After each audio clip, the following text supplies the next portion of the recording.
South India shopping mall the wedding మంత్ర సరికొత్త wedding collection south India shopping mall. విషయం లేకపోతే advertising marketing అనేది mandatory for each and every product in the world. ఇప్పుడు మనం రోజు morning లేచి క్లోజప్ కోల్గేట్ పేస్ట్ వాడతాం, మనకు తెలీదా? పొద్దున్న లేచి పేస్ట్ కొనుక్కోవాలి, బ్రష్ చేయాలని తెలీదా మనకి? వాడు ఎందుకు చేస్తాడు? డాక్టర్ని తీసుకొచ్చో లేదంటే ఇంకో డెంటిస్ట్ని తీసుకొచ్చో వాళ్ళతో వెళ్తే ఎందుకు చేస్తాడు అడ్వర్టైజింగ్? మనకు తెలీదా పేస్ట్తోనే చేయాలని చెప్పి? తెలుసు కదా. తెలుసుగా. బట్ ఇక్కడ ఎందుకు చేస్తారు? ఎవ్రీ టైం రెగ్యులర్గా ఎందుకు ఉండాలి అనేది. నేను బేసిక్గా నేను ఎంబీఏ చదువుకున్నాను. సో నేను చదువుకున్న కాన్సెప్టే చెప్తున్నా ఇక్కడ. నేనేమి ఎక్కడో నుంచి తెచ్చి చెప్పట్లా. ఎందుకు చేస్తారు అంటే మన అంటే కన్జ్యూమర్, యాజ్ ఏ కన్జ్యూమర్గా మనకి ఆ పేస్ట్ రోజు కనబడుతుండాలి. కరెక్ట్. రోజు కనబడతా ఉంటే నువ్వు క్లోజప్ ఎక్కువ చూస్తే నువ్వు క్లోజప్ ఎక్కువ కొంటావు, నువ్వు కోల్గేట్ ఎక్కువ చూస్తే కోల్గేట్ కొంటావు, పెప్సోడెంట్ అంటే పెప్సోడెంట్, ఏది చూస్తే అది కొంటాం. అందుకే వాళ్ళు అన్ని కోట్లు వేల కోట్లు, వందలు కాదు వేల కోట్లు ఖర్చు పెట్టి అడ్వర్టైజింగ్ ఖర్చు పెడతారు వీళ్ళందరూ కూడా. కొన్నిసార్లు ఎంత చూసినా మనం ఎప్పటి నుంచో వాడుతున్నదో అది ఉంటుంది, నచ్చిందో అదే వాడుతుంది, అది ఉంటుంది. ఇప్పుడు అది కూడా ఎగ్జాంపుల్ చెప్పచ్చు. ఇప్పుడు కొంతమంది లాయల్ కస్టమర్స్ కంటే వాళ్ళకి పలానా స్టోర్లోనే వాళ్ళకి చిన్నప్పటి నుంచి కొన్ని అలవాటు ఉండేది. ఇప్పుడు మన అమ్మలు అమ్మమ్మలు వీళ్ళందరూ కూడా అక్కడ దాకా ఎందుకు, నా చిన్నప్పుడు కూడా నేను విజయవాడ మనహర్లో కొనుక్కునేవాడు. నేను రెగ్యులర్ ఇక నా బట్టలు కొనుక్కోవాలి పండగ అంటే నేను మనహర్ అంతే. సో అప్పట్లో అది ట్రెండ్. మా ఒక లాయల్ కస్టమర్ ఉండేవాళ్ళు, ఈ స్టోర్కి నువ్వు ఎక్కడ కొంటావు అంటే నేను అక్కడే కొంటా, స్టాండర్డ్. ఇప్పుడు అట్లా లేదు. ఇప్పుడు రోజు కూడా వస్తున్నారు, ఎవరిని నమ్మితే జనాలు అక్కడ కొంటారు, ఎవరు జెన్యూన్ అయితే వాళ్ళకి రెస్పాన్స్ ఉండిద్ది. నేను ఎంత వీడియోస్ చేసినా, ఎంత మార్కెటింగ్ అడ్వర్టైజింగ్ చేసినా సరే నన్ను నమ్మకపోతే మీరు ఇందాక చెప్పినట్టుగా ఇంతమంది స్టోర్కి వచ్చి ఇంత రష్ ఉంది ఏంట్రా బాబు, నన్ను పట్టించుకునే వాళ్ళు లేరురా సేల్స్ వాళ్ళు అన్నారు కదా. అయినా కూడా రిపీటెడ్గా వచ్చేవాళ్ళు ఉన్నారు. ఇఫ్ ఇన్ కేస్ అలా జరిగిన. ఓకే, నాకు ఒక పర్సనల్ బ్యాడ్ ఎక్స్పీరియన్స్ ఉంది మిస్ అమ్మతోటి. అవునా? ఏమైంది? నాకు అంటే నా ఫ్యామిలీ మెంబర్స్ కి. మాది నెల్లూరు, మీకు తెలుసు, మీరు నెల్లూరు చాలా రీసెంట్ గా ఒక బ్రాంచ్ ఓపెన్ చేశారు. నా ఫ్యామిలీ మెంబర్స్ వచ్చారు, they wanted to meet you, అంటే మిమ్మల్ని కలుద్దాం అనుకున్నారు, మీరు లేరంట. వాళ్ళు వచ్చిన టైంకి మిమ్మల్ని మీట్ అవ్వలేదంట. మా వాళ్ళు బాధపడ్డారు. సో ఇప్పుడు నేను వాళ్ళకి ఏం సమాధానం చెప్పమంటారు? ఇప్పుడు ఇంటర్వ్యూ అయిపోయాక వెళ్దాం, నెల్లూరు వెళ్దాం, పదా కలుద్దాం డైరెక్ట్గా కావాలంటే. నాకు కొత్త వాళ్ళని కలవడం నాకు చాలా ఇష్టం. అది ఎవరైనా అవని. నాకు హౌస్ కీపింగ్ వాళ్ళు అయినా సరే నాకు ఒక కొత్త మనిషితో మాట్లాడటం, ఎందుకంటే వాళ్ళ దగ్గర నుంచి మనం ఏదో ఒకటి నేర్చుకోవచ్చు. అది ఎంత క్లీన్ చేస్తారు, ఆ క్లీనింగ్కి ఏం వాడాలి ఏంటి అనేది వాళ్ళు మనకు నేర్పించవచ్చు. నేను so I'm very open to everyone. అట్లాగే మీ పేరెంట్స్ వాళ్ళు వచ్చినప్పుడు మేబీ అప్పుడు లేనేమో. నేను to be frank a store open అయినా 1 డే ఉంటా, ఫస్ట్ డే ఉంటా, ఇంకా సెకండ్ డే నుంచి నా వర్క్లు నాకు ఉంటాయి, నేను వెళ్ళిపోతా. నెల్లూరులో ఇంకా 2 days ఉన్నా అయినా మీ వాళ్ళు కలవలేదు అంటున్నావు, నేనేం చేయను చెప్పు. మిస్ అయ్యారంటండి పాపం, ఫీల్ అవుతున్నారు. కలుద్దాం, డెఫినెట్గా కలుద్దాం, ఏమైంది. బట్ చాలా మంది చెప్పారు, వచ్చింది. నేను వీడియో కూడా చేశాను దాని మీద. చాలా మంది వచ్చారంట, నేను కలవలేకపోయాను, సారీ, మళ్ళీ వస్తాను డెఫినెట్గా, ఈసారి కలుద్దాం అని చెప్పాను. సో మా వాళ్ళు తీసుకున్న బట్టల గురించి మాట్లాడితే దే ఆర్ గుడ్. అంటే మిగతా వాళ్ళకి ఎలా వస్తున్నాయో వాళ్ళకి ఎట్లా పోతున్నాయో నాకు తెలీదు. నేను ఏదో వీడియో కోసం ఇప్పుడు నెగిటివ్ గా చేయాలని బాగా లేదండి చినిగిపోయింది చెప్పే ఇది కాదు. మా వాళ్ళు తంతారు ఉన్నది. నేను చెప్పేది కూడా అదే వైషు, ఉన్నది ఓపెన్ గా జెన్యున్ గా చెబుదాం. చినిగిని అంటే చినిగిని అని చెప్పండి, బాగున్నాయి అంటే బాగున్నాయి అని చెప్పండి. అంతేగాని ఇప్పుడు ఏమి లేనిది ఉన్నట్టు ఉన్నది లేనట్టు చెప్పాల్సిన అవసరం లేదు.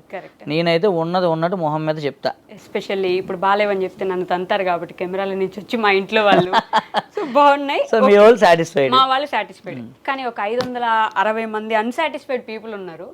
ఒక 4 కామెంట్లు చూద్దాం. దానికి నేను ఆన్సర్ చెప్పేసా, ఆల్రెడీ చెప్పేశారా? అవసరం లేదంటారా? ఎందుకు చెప్పు, ఇప్పుడు వాళ్ళ కామెంట్స్ అన్నిటికీ నేను చెప్పేశాను ఇందాక ఆన్సర్. నువ్వు చదివినా ఓకే, నో ప్రాబ్లం, కానీ సేమ్ మళ్ళీ నేను మళ్ళీ అదే చెప్పాలి, మళ్ళీ అదే రిపీట్ అవుతుంది డెఫినెట్గా. ఎందుకంటే నేను ఇందాకే ఓపెన్గా చెప్పాను, వాళ్ళు పెట్టిన ఒక నెగిటివ్ అంటే మంచి సరదా అయిపోయింది అందరికీ. ఒకరిని కిందకి లాగడం అంటే ఒక సరదా అయిపోయింది. అంటే పొగ లేకుండా మంట రాదు అనే సామెత మీరు ఎప్పుడైనా విన్నారు? అసలు ఏమీ లేకపోతే అంతమంది మీ మీదే పగబట్టి, ఇప్పుడు నాకు పాజిటివ్ అనిపించినంత మాత్రం అందరికి కనిపించాల్సిన అవసరం లేదు. సో వాళ్ళ తరపున అడుగుతున్నాను.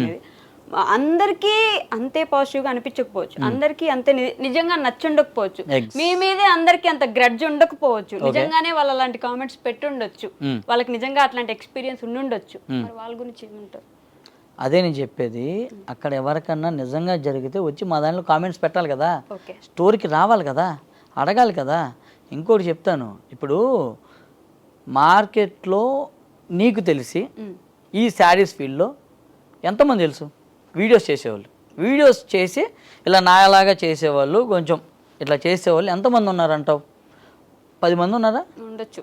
కట్టుమని 10 మంది ఉన్నారా? అంతే. ఈ 10 మందిలో కూడా బాగా వినిపించే పేరేంటి? మిస్ అమ్మ. మరి నా మీద కాకపోతే కాన్సన్ట్రేషన్ ఎవరి మీద ఉండిద్ది? నా మీదే ఉంటుంది ఆబ్వియస్లీ, అంతే కదా. అదే జరిగింది ఇప్పుడు. అంతే.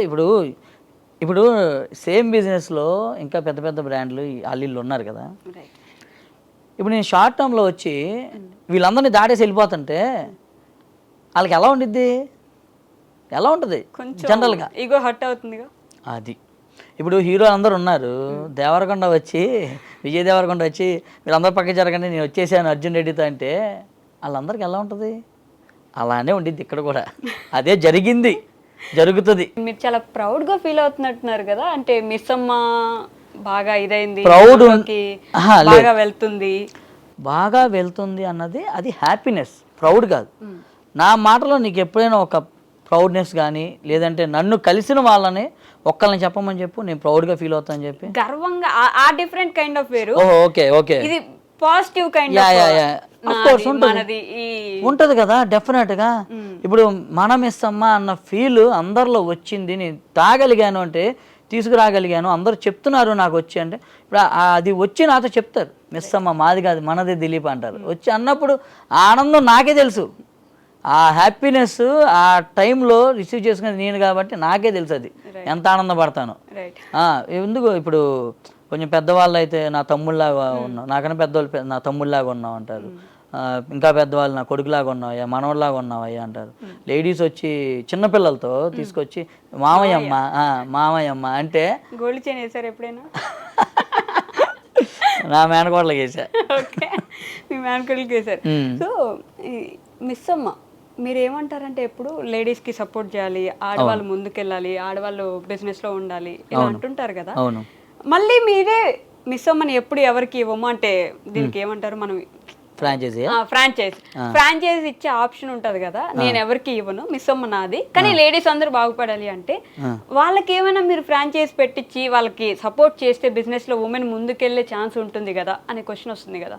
సూపర్ క్వశ్చన్, అసలు చెప్తా ఆన్సర్. ఇప్పుడు ఒక్క మిస్ అమ్మ స్టోర్ పెట్టాలి అంటే ఓపెన్గా చెప్తా ఫిగర్స్తో సహా, ఎందుకు కానీగా ఇక్కడ దాకా వచ్చింది కాబట్టి చెప్పేస్తా. ఒక మిస్ అమ్మ స్టోర్ పెట్టాలి అంటే minimum investment should be around 5 to 7 crores. 5 to 7 crores అయింది పెట్టాలంటే, ఇంక్లూడింగ్ ఇంటీరియర్స్ ఎవ్రీథింగ్, అడ్వాన్సులు కానీ ఇవన్నీ రెంట్ అడ్వాన్స్ ఇవన్నీ కూడా మొత్తం కలిపితే. సో అంత పెట్టి స్టోరు వాళ్ళు నా మీద రిలై అయ్యి కొంతమంది రావచ్చు. ఇప్పుడు హోల్సేల్గా చెయ్యండి అంటే అక్కడ ఏమైంది అంటే 50,000తో చేయొచ్చు, 1 lakhతో చేయొచ్చు, 2 lakhsతో చేయొచ్చు, 10 lakhsతో చేయొచ్చు. మీరు డైరెక్ట్గా రండి 5 కోట్లు పెట్టి తీసేసుకోండి అంటే వాళ్ళు ఏదన్నా రేపు సఫర్ అయ్యారు అనుకోండి, నేనే కదా ఆన్సర్ చేయాల్సింది మళ్ళీ కూడా. సో అందుకే నేను ఆ రిస్క్ తీసుకోవట్లేదు, ఆ రిస్క్ ఏదో నేనే పడుతున్నా అంతే. ఆ రిస్క్ నేను తీసుకుంటున్నాను, నేనే చేసుకుంటున్నాను, అది ప్లస్ అవని మైనస్ అవని ఎట్లాగైనా నేనే పడుతున్నాను అది. ఎందుకంటే ఇప్పుడు ఒక స్టోరు బాగా రన్నింగ్లో ఉండొచ్చు, ఒకటి యావరేజ్ ఉండొచ్చు, ఒకటి కొంచెం లైట్గా నార్మల్గా ఉండొచ్చు. సో ఇప్పుడు నేను ఫ్రాంచైజీ ఇచ్చిన స్టోర్ ఫర్ ఎగ్జాంపుల్ కొంచెం నార్మల్గా ఉందనుకో, they will not happy. Sir నాకు పలానా కొత్తపేట బ్రాంచ్ ఇవ్వండి సార్, నిజాంపేట బ్రాంచ్ ఇవ్వండి సార్, బాగా నడుస్తుంటాయి కదా ఇవన్నీ, అయితే ఆ బ్రాంచ్ ఇవ్వండి అంటే నేను అట్లా మార్చలేము. సో ఇక్కడ నేను చెప్పేది ఏంటంటే 50,000తోనో 1,00,000తోనో 2 లక్షలతోనో మీరు ఎంత చేయగలిగితే అంత చేయండి. నేను ఫోర్స్ చేయట్లేదు ఎవరిని కూడా, మీరు చెయ్యండి నేను సపోర్ట్ చేస్తాను అంటున్నా. మీరు చేతనైతే చేయగలిగితే అది కంపల్సరీగా స్టార్ట్ చేయండి, మీకు మీ ఫ్యామిలీకి హెల్ప్ అవుతుంది. ఎందుకంటే వైషు ఇప్పుడు ఎవరు జాబ్ చేసినా బిజినెస్ చేసినా చెయ్యని దానికి చేసిన దానికి చాలా డిఫరెన్స్ ఉంటుంది. ఇప్పుడు ఫర్ ఎగ్జాంపుల్ ఒక హౌస్ వైఫ్ ఇంట్లో కూర్చొని ఇంట్లో పనులే చేసుకుంటూ ఉంటే వాళ్ళ పిల్లలు ఒకలా చూస్తారు వాళ్ళని. అదే ఆమె బయటికి వెళ్ళి జాబో బిజినెస్ డబ్బులు సంపాదిస్తుంటే చూసే లుక్స్ అన్నీ మారిపోతాయి, వాళ్ళకి ఇచ్చే రెస్పెక్ట్ మారిపోతుంది 100%, ఇంక్లూడింగ్ హస్బెండ్, కరెక్ట్, పిల్లలు, చుట్టాలు, ఇంటి పక్కన వాళ్ళు, మీ ఇంట్లో పనిచేసే అమ్మాయి, అత్త మామ, అందరూ ఇంప్రెషన్ మారిపోద్ది అమ్మాయి మీద 100%. ఇది నేను 100% చూసా కాబట్టి నేను చెప్తాను ఇంత స్ట్రాంగ్గా. సో అది నేను చెప్పేది. అందుకే మీరు ఒక స్టెప్ వేసి ఎవరైతే చెయ్యట్లేదు చెయ్యాలని చాలామందికి ఉంటుంది కానీ చేయలేకపోతున్నారు, వాళ్ళకి నేను సపోర్ట్గా ఉంటాను, మీరు స్టార్ట్ చేయండి అని చెప్తా. దీన్ని కూడా కొంతమంది ఏంటంటే నేనే డబ్బులు ఇచ్చేవిస్తా అనుకుంటున్నారు, అది నేను ఇవ్వలేను. అట్లా చేసి సపోర్ట్ అంటే నేను ₹1 తక్కువకి మీకు హోల్సేల్గా మన దగ్గర స్టాక్ ఇస్తాను, మీరు తీసుకెళ్ళి సేల్ చేసుకోండి అని చెప్తున్నాను. సేల్ చేసుకోండి, మీకు మంచి ప్రాఫిట్స్ వస్తాయి. ఇంకా ఏంటంటే బెస్ట్ పార్ట్ ఇందులో ట్రెండీ కలెక్షన్స్. మిస్సమ్మలో ఏంటంటే ఏ రోజుకి ఆ రోజు కొత్తవి వస్తాయి. సో ఆ కొత్తవి వచ్చినప్పుడు ఫాస్ట్గా సేల్ అయిపోతాయి. మా దగ్గర కనీసం ఇప్పటికీ 100 మంది లేడీస్ నాకు చెప్పుంటారు, అంటే నాకంటే డైరెక్ట్ కాకపోయినా మా టీంతో చెప్తుంటారు. మేము అంటే మీ సార్ దిలీప్ గారి మాటలు విని మేము ఒక ఎంకరేజ్గా కొంచెం ఫీల్ అయ్యి ఇలా స్టార్ట్ చేసాము. ఇప్పుడు మా లైఫ్ బాగుంది, మా ఇంట్లో పరిస్థితులు కొంచెం మెరుగయ్యాయి అని చెప్పి చెప్తుంటే అది మరి హ్యాపీయే కదా. డెఫినెట్గా 100 మంది లేదు 10 మంది ఒక్కళ్ళు బాని హ్యాపీయే కదా మనకి. అదే నేను ట్రై చేస్తున్నా అంతే. అంతేగాని సపోర్ట్ అంటే మీరు ఏదో ఫ్రాంచైజ్ ఇచ్చేసి ఇబ్బంది పెట్టేసి ఇవ్వలేను, ఎందుకంటే అది ఎవరికైనా ఇరుక్కుందనుకో మళ్ళీ లాక్కోలేరు పీక్కోలేరు.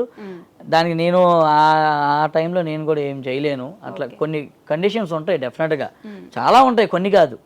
ఒక స్టోర్ పెట్టాలి అంటే బ్యాక్ ఎండ్లో ఆపరేషన్స్ నానా తలనొప్పులు చాలా ఉంటాయి. ఇప్పుడు వాళ్ళ దగ్గర ఇచ్చేస్తాం, ఫ్రాంచైజ్ ఇచ్చేసాక వాళ్ళు నాకు ఈ స్టాక్ వెళ్ళట్లేదు, మరి నేనేం చేయాలి, నేను డబ్బులు కట్టాక అంటే నేనేం చేస్తాను. ఇప్పుడు అది నాదైతే నేను భరించగలను, నేను ఏదో ఒక రేటుగా అమ్మగలను, ఆఫర్లో పెట్టండి, డిస్కౌంట్ ఇవ్వండి, ఏదో ఒకటి చెప్తే అమ్మండి అని చెప్తాను కనీసం. ఫ్రాంచైజీ ఇచ్చాక వాళ్ళ సైడ్ నుంచి నాకు ప్రెషర్ అయిపోద్ది, అది నేను ఫ్రీగా వర్క్ చేయలేను.